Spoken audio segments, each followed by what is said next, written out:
Hello there and welcome to another one of these Lexical Lab 1 minute English videos. If you like this video, make sure you subscribe to our YouTube channel and check out our website www.lexicallab.com to find out more about our online lessons.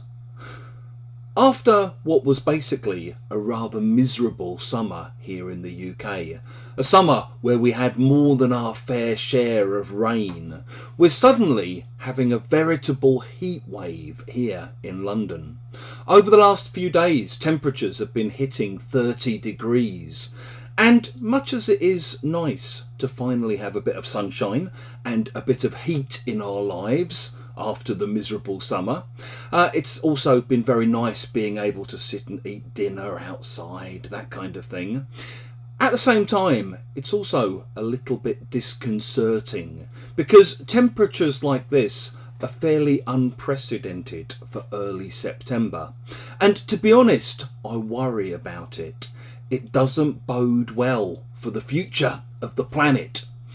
If you say that something doesn't bode well, you basically mean it's a sign that bad things will probably happen. So you might hear it, for example, in business news or financial news. You might hear something like, recently released figures don't bode well for the future of the company. The company is losing money, it's not making enough profit, the figures that have just come out show that it's in financial trouble. Sometimes, instead of hearing don't bode well, you might hear bode ill. So you could hear something like, recently released figures bode ill for the economy next year.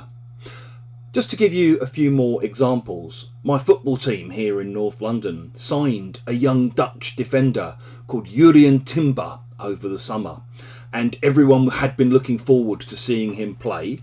Unfortunately, halfway through his very first game with the club, he injured himself, and apparently he's going to be out of action for many months.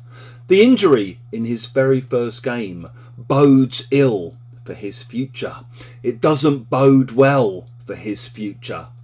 Maybe if there's a new bill going through Parliament on its way to becoming law, maybe it's doing something like making it harder to demonstrate and protest, like some of the laws the government here have been pushing through recently.